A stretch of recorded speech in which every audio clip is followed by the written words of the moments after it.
అందరికీ నమస్కారం. Welcome to our channel Anu's rangoli and cooking.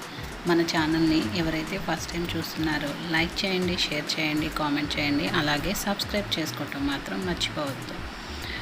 ఈరోజు మేము స్వర్ణగిరి వెళ్ళామండి.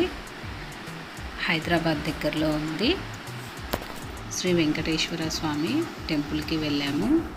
ఈ స్వర్ణగిరి దేవాలయం అండి యాదాద్రి భువనగిరి జిల్లాలో ఉంది. ఈ దేవాలయం హైదరాబాద్ నుండి 47 కిలోమీటర్ల దూరంలో ఉంది. అదే యాదగిరిగుట్ట నుండి అయితే 20 కిలోమీటర్లు అండి. మేము నైట్ వెళ్ళామండి. నైట్ వ్యూ చూడటానికని చాలా బాగుంటుందని వెళ్ళాము. కానీ లేట్ అయింది. టెంపుల్ మూసే టైం అయిపోయిందంట. వాళ్ళు అదే చెప్తున్నారు, కార్ పార్కింగ్ చేసుకొని టెంపుల్ దర్శనానికి వెళ్ళండి, క్లోజ్ చేసే టైం అయింది అని చెప్పారు. టెంపుల్ దగ్గరికి వెళ్ళేటప్పుడు అండి మొట్టమొదటిగా మనకి బ్రహ్మరథం కనిపిస్తుందండి. చూడండి, చూస్తున్నారు కదా వీడియోలో. వాటర్ ఫౌంటైన్ కూడా ఓపెన్ చేశారు. ఆ లైటింగ్కి మెరిసిపోతుందండి. ఆ ముందుకు వెళ్తే శ్రీవారి పాదాలు ఉంటాయండి. అక్కడ నమస్కరించుకొని మనం దర్శనానికి వెళ్ళాలండి మెట్ల మార్గం ద్వారా. మెట్ల మార్గం వెళ్ళేటప్పుడు నేను వీడియో తీయలేదండి, లేట్ అయిపోతుందని.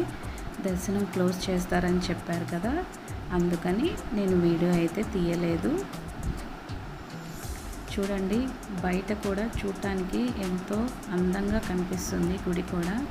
ఇదిగోండి శ్రీవారి పాదాలండి. శ్రీవారి పాదాలకి నమస్కారం చేసుకొని మనం మెట్ల మార్గంగా వెళ్ళాలండి.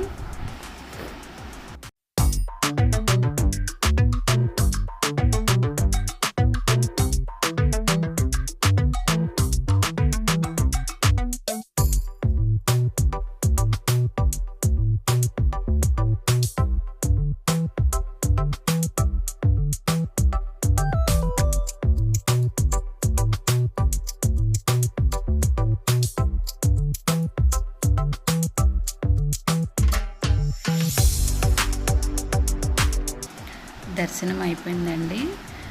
5 నిమిషాల్లో దర్శనం అయిపోయింది. చాలా టెన్షన్ పడి వెళ్ళాము, దర్శనం ఆపుతారేమో అని. కానీ ఆపలేదండి. దర్శనం మాత్రం చాలా బాగా అయింది. ఈ ఆలయం 22 ఎకరాల్లో నిర్మించారండి. చాలా అద్భుతంగా ఉందండి. 5 అంతస్తుల విమాన గోపురం, 12 అడుగుల ఎత్తైన శ్రీ వెంకటేశ్వర స్వామి వారు మనకి దర్శనమిస్తారండి. అలాగే ఈ ఆంజనేయ స్వామి విగ్రహం ఉంది కదండి, 27 అడుగులండి, ఏకశిలా విగ్రహం అండి. అలాగే 40 అడుగుల రథం కూడా ఉందండి. ఆంజనేయ స్వామిని దర్శనం చేసుకున్న తర్వాత శ్రీవారి ఘంటా మండపం ఉందండి. అక్కడ సుమారు 6 అడుగుల ఎత్తైన 1500 కేజీలైన కాంస్యంతో తయారైన ఒక పెద్ద జయగంట ఉంటుందండి. ఇక్కడికి వచ్చిన భక్తులందరూ 3 సార్లు ఆ జయగంటను మ్రోగిస్తారండి. కొంచెం ముందుకు వెళ్తే కోనేరు ఉంటుందండి. ఈ కోనేరుకే వేద పుష్కరిణి అని పేరండి. ఈ వేద పుష్కరిణిలో మధ్యలో శ్రీ జలనారాయణ స్వామి ప్రతిష్ఠించబడి ఉన్నారండి. 12 అడుగుల పొడవైన ఈ స్వామి ఊర్ధ్వశయన మూర్తిగా దర్శనమిస్తారు మనకి. ఇలా నేపాల్లో ఉంటుందండి. ఇప్పుడు మనకి స్వర్ణగిరి దేవాలయంలో ఈ జలనారాయణ స్వామి మనకి దర్శనమిస్తారు. దేవాలయం చూడండి ఎంత విశాలమైన ప్రాంగణంతో ఉందో.